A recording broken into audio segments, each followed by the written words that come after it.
Welcome to Health is the Key, a podcast where we explore the health and wellness issues that matter to 1199 SEIU healthcare workers.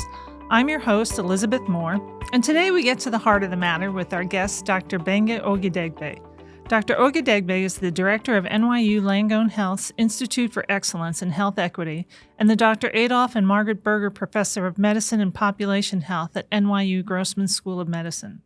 An internationally renowned physician-scientist and expert in health equity, Dr. Ogedegbe has made the focus of his work cardiovascular risk reduction in minoritized populations. Today, he will provide an overview of the basics of heart health and what we can all do to keep ours in good working order. Welcome to Health is the Key, Dr. Ogedegbe. Thanks for having me. We're so happy to have you here. So are we safe in saying that the heart is the most vital organ, or top two? Depends on who you talk to. I think it's top two, the heart, the liver. So the idea is the heart actually, as you well know, is the organ that helps us to actually pump blood around the entire body. We have many vital organs, and who can actually not survive? They can't survive without blood flow. Mm-hmm. So the heart is a fascinating organ that allows the blood flow to various parts of the body, including those other vital organs, to be optimized. So can you give us a overview of how it works? How does the heart work, and what are some things that can go wrong?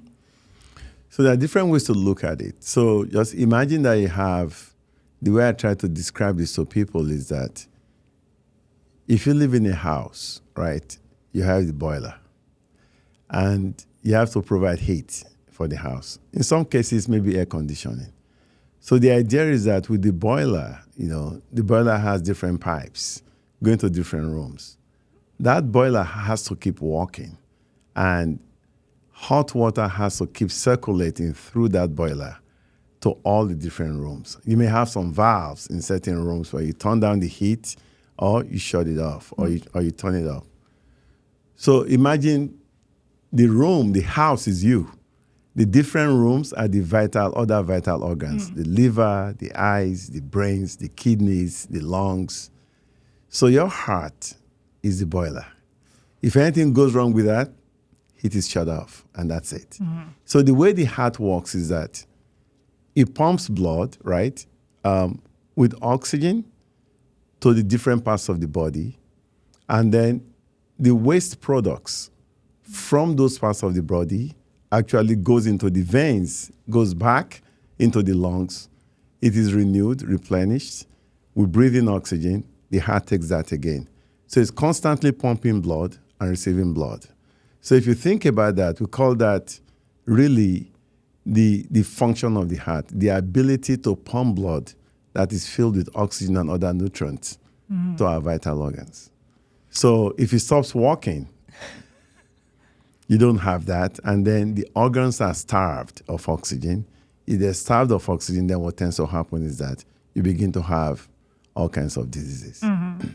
It sounds like a very complex machine, and complex machines often have complex problems. So we know that heart disease is prevalent in the U.S. population. Is it still the leading cause of death in the U.S.? So unfortunately, it's still the leading cause of death. But there's some good news here. If you look at the burden or the prevalence of heart disease, broadly defined, it's actually dropped from about 6% in 2009 to about 2019, about 5%. So we've seen a steady drop in it, but it is still burdensome depending on your age. Less than 18 years of age, less than 1%, 18 to about 30-something years, maybe 3%. By the time you're getting to 75 and older, it's about 25%. The key is that we've not seen that much drop beyond that. And so the more we talk about it, the more we can at least blunt any increase in the burden of heart disease. So that is good news, that it is leveling off. It is leveling off. Are there different populations that are at risk? We know that high blood pressure, cholesterol, overweight, smoking, those are risk factors. What are some other risk factors, and who are most susceptible? Yeah, so the way that's a great question. The way I like to talk about the risk factors for heart disease is to think about there are risk factors that we can modify or that we can control. It's a better word. Modify sounds too technical. There are risk factors that we can control, and there are those that we can't control. So the risk factors that we can't control has to do with our biology. So men tend to have a higher rate, right, at a higher risk than women just because of the biology. If you have a family history, you can't change your family history, right? So that's a risk factor. If you have actually, age, as we grow older, our age, what tends to happen is that we have changes in our blood vessels, which I should talk about a little bit as well. And that in itself can portend to increase the risk of hypertension, which, as we know, is a major risk factor for heart disease as well. So your gender, your age, your family history, those are things you can't control. But there's a lot of other risk factors that we can't control. So our weight, that we can control, is a major risk factor. If you're overweight, you tend to have a higher risk of heart disease than if you're not. We can control our blood pressure. So if you have high blood pressure, then you have a higher risk than somebody who doesn't. And actually, we say there's a linear relationship between blood pressure and heart disease. Cholesterol, that's if you have high cholesterol, the fatty drops in the blood, it tends to actually also portend a higher risk. Those are things we can control. Some scholars are beginning to talk about the role of stress. I think that is a risk factor we don't talk about enough. Especially among our healthcare workers. Which, as you know, if you think about the COVID pandemic, that was a major problem for healthcare workers. Right. Chronic kidney disease, that often, if we look at it, is often silent. We often think about kidney disease when we talk about people on dialysis, but it takes a long time to damage any vital organ. So those are things that we can control. Physical activity is another major risk factor that is controllable. So there's a lot we can do that's under our control to actually reduce the risk of heart disease. We often tell our members to establish a good working relationship with your primary care physician to get necessary screenings. And on our Healthy Living Resource Center, we give numbers that you should aim for, like 120/80 for blood pressure. What are some other numbers that you should know about? Yeah.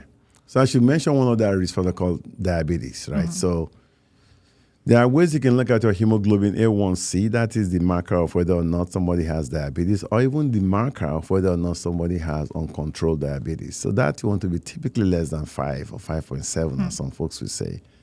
Blood pressure, you just talked about. That's important. Cholesterol, less than 200 is a typical normal cholesterol. Body mass index is a measure of somebody's weight relative to the person's height. And the number you look for is 25. But I caution people here. A lot of the data that looked at body mass index actually were done in white populations. So if you look at Asian Americans, on the other hand, they may have a lower body mass index and still have a high risk. So we have to be very conversant of what those numbers could look like for different ethnic groups. Right, so look at all the factors. Look at all the factors. The other thing is waist circumference. When I was a young stud, I was, maybe 20, now I'm 32. So those are things we have to look at because there may be that some of my colleagues will even argue that, Gbenga, is it really about the weight? Or is the person really fit? Or is it the body fat? So there are several ways to measure this, but I would say, for the sake of practicality and simplicity, the waist circumference and our weight does matter. So those are some of the numbers that I think people have to be conversant with. And check with their doctors, make sure that they're up to date on screenings. Exactly. Okay. It's important. It doesn't take much. Right. And it's interesting, too, when you mention the difference between, say, Caucasians and Asians. And So when the symptoms of heart disease manifest, how do they differ?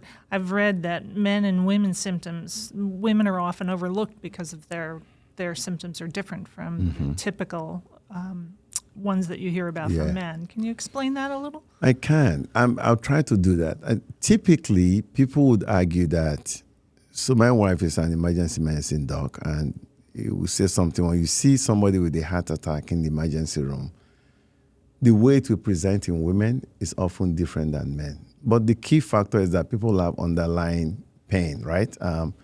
In some people, it may just that they have nausea, they're nauseous, they feel they're going to throw up, they feel like having a heartburn. In other people, it's really the classic, what they call the Levin sign. You feel like an elephant is pounding on your chest and you feel the pain. In other folks, it may just be silent, that, it's just that they feel short of breath for whatever it may. And so what tends to happen with women is that, because the typical risk factor, the way we talk about heart attack, is really in men. And so for some reason, we've been kind of acculturated to think about heart attack as a disease for men, not women. So we overlook it, not so much in terms of the symptoms alone, but even in how we perceive it. When a woman presents in the emergency room or to the hospital with chest pain, you think of other things. You don't think about the heart attack. So I think we have to really be cognizant with that. The key factor I would say, though, is it's important to check your numbers. It's important to understand what is your risk of heart attack. And there are several equations that are out there that people can just plug in the numbers. I think you have that on your website. Put in your weight. Do you smoke or don't you smoke? Another risk factor we didn't talk about. And you put those in, it will give you a sense of your risk. So typically, people that are low risk are less than 10% chance of having a heart attack in 10 years. That's what the equation says. 10 to 20%, that's the moderate risk already. 20% and high, that's high risk. If you have diabetes already, you are already at a very high risk for having a heart attack. So at that point, it won't matter if you're a man or woman, because then we know you're already at high risk. So regardless of how you present with those atypical symptoms of heartburns, shortness of breath, maybe you feel some palpitation, and maybe mild chest pain or discomfort in your abdomen. Those are the atypical signs you often see in women than men. But I think it happens in men too, particularly those with diabetes. Okay. I think I said a lot there. I guess. And do you find that men tend to downplay their symptoms and not get treatment? And I know that you do community outreach to get to the men who are not getting their checkups and not getting their screenings. Yeah. I think men downplay a lot of things, particularly about their health. And I think women also downplay a lot of things. Let me start with women. So what tends to happen is, and we don't talk about this enough, the major caregiver is the woman, right? They care for their husband, they care for the children, they care for there are some people we call it sandwich generation. You're caring for your old parents, and you're caring for your kids and your family. And that means you neglect your own care. And that happens all the time. So I want to just say that so that we're clear that it's really important to make sure that the caregivers actually focus a lot on their own health as well.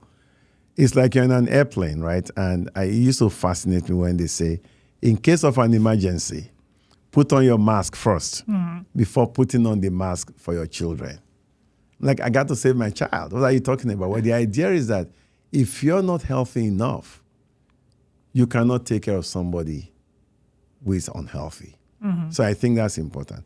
I think for men, the idea is that most men, there's data showing that if men have social support, if they're married, they're more likely to do their regular checkup than if they're not. And if they live in a family where they're multi-generational, also more likely to get the social support they need to go see their doctor. So, and the culture again is that men should not be talking about pain. So I call pain the fifth vital sign. It's something we have to talk about. But you underplay the pain. You just, it's okay. It's just feel some nausea. I feel this lump in my chest. I'm just not feeling too well, but it's okay. We'll see what happens tomorrow. There you have it. Person is having a heart attack without even knowing it. Right. And when they show up in a hospital, they say, on a scale of 1 to 10, can you tell us how bad is your pain, with 10 being the highest? Yeah, I think probably about 4, doc. I seem to be okay right now. That machismo is a problem. And so it's important. If somebody knows the risk of your heart disease already, it makes it easier. It doesn't matter what you tell me about your pain. I'm going to do all the tests I need to do to be sure that you're not having a heart attack. Right. I love that you brought up the fact about putting your mask on before, because that's the whole idea behind our Healthy Living Initiative. When we ask members why they are embarking on their health journey, they say it's for their family. They want to be there for their family. Exactly. So I love that you brought that up. So you talked about things that you can do to mitigate your risk. Well, what if it is genetic, and what if when is medication necessary? It's a good question. I think medication it depends on who you're talking to and what you're doing. If somebody so let's go by the modifiable risk factors again. So if it's diabetes, smoking, hypertension, if you have those, you got to treat them, right? We have treatment for smoking now, right? We can use nicotine patches. You can do a whole host of, you can take Wellbutrin, you can do all kinds of medications to help people get off of smoking. That's a potent risk factor for heart attack and stroke that we often don't talk about enough. If you have hypertension, you got to treat it. So medication will be necessary in that case. If somebody has diabetes, they've got to treat it because medication is necessary. And then if you have high cholesterol, the same is true. Now, there's some genetic diseases, familial hypercholesterolemia, where the risk of having, high cholesterol runs in the family. You've got to treat that as well. So those are when medications are necessary. Okay. Now, if you don't have any of those risk factors, then let me put it differently. So medications are necessary if you have modifiable risk factors that can be modified with the medications. We know the data shows that if you take those medications, we not only control that risk factor, we actually reduce the mortality that could happen, right? That's a powerful evidence, right? The key thing then becomes lifestyle modification. So the way I would frame the question is different. If I have high cholesterol and I'm taking my medicine, should I still lose weight? Should I exercise? Or should I try to stop my smoking? The answer is big yes, in capitals. YES, yes. Lifestyle modification should be encouraged, and we should engage in it regardless of our risk factors. Because we know that if you lose weight, you not only prevent heart disease, you actually, guess what? You can prevent cancer too. Some cancers are related to weight gain. If you exercise, we know that you can do a similar thing as well. In fact, you can reduce your mortality just by engaging in physical activity. And if you manage your stress, I say this a lot, people don't, the data shows that there's a really fabulous study called the Inter-Heart Study, where they looked at 52 countries, including the United States, and they said, what are the risk factors that drive heart disease? Because most of the studies came out of the US, the Framingham study, the Jackson study in black populations. And they found that stress is similarly a major risk factor for heart attack compared to hypertension and high cholesterol. So let's not forget that. And that is the thing that is actually, we don't talk about enough. Our time is dispensable. It's something we easily fill in to do other things. For most of us, our jobs have become who we are. And I think stress management is key. I'll tell you what I do. I was going to ask. It's up to folks. You wake up in the morning and you express your gratitude for being here. It does something. It calms you down, whether you want it or not. And then by the time you're ending your day, you're already so revved up depending on the kind of job you do, we're healthcare workers. You've got to remember you're still here and express the same level of gratitude. I think that helps me to really calm down. For other people, it may be breathing exercises that people do. For other folks, it may be that you engage in an activity that makes it easier for you to just decompress. I take a walk around the block sometimes in the nature of my job. When I see it doesn't look like I'm productive enough, I stop what I'm doing and I walk around. Now, not everybody can do that. Most of our healthcare workers, they're working in high-stress situations. Regardless of what you do, take time out. It's only 5 minutes to just decompress. I think the stress management is crucial, is important. We shouldn't forget that. Yoga exercises can help.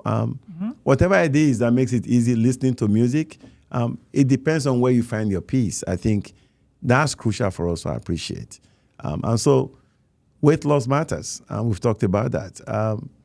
Lifestyle modification is a key factor. So if you talk about populations that are out there, you see somebody, they have 2 jobs, a healthcare worker, you have young kids they're taking care of. That's a lot already, right?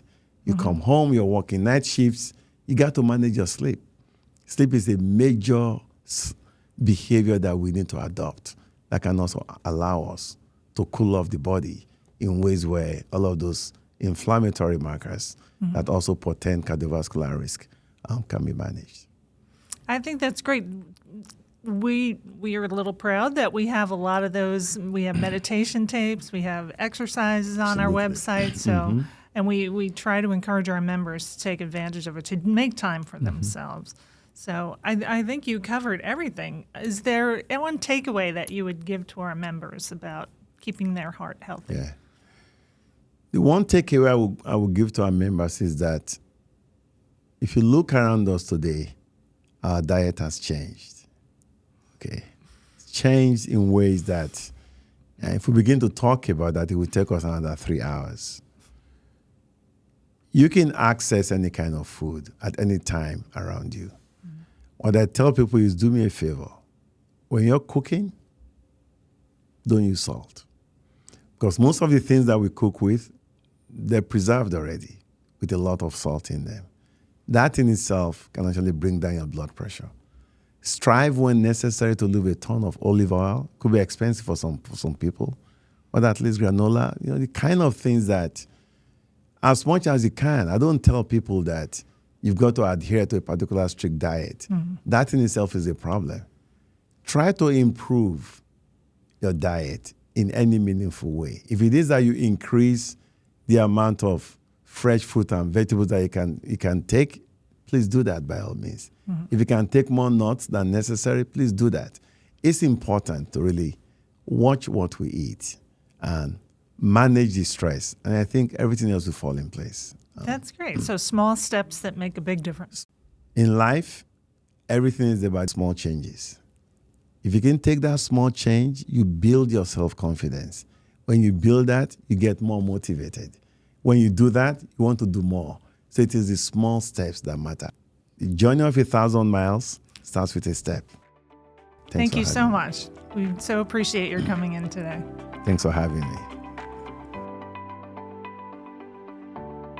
For more information on what you heard today, please check our show notes. And remember, subscribe to Health is the Key wherever you get your podcasts.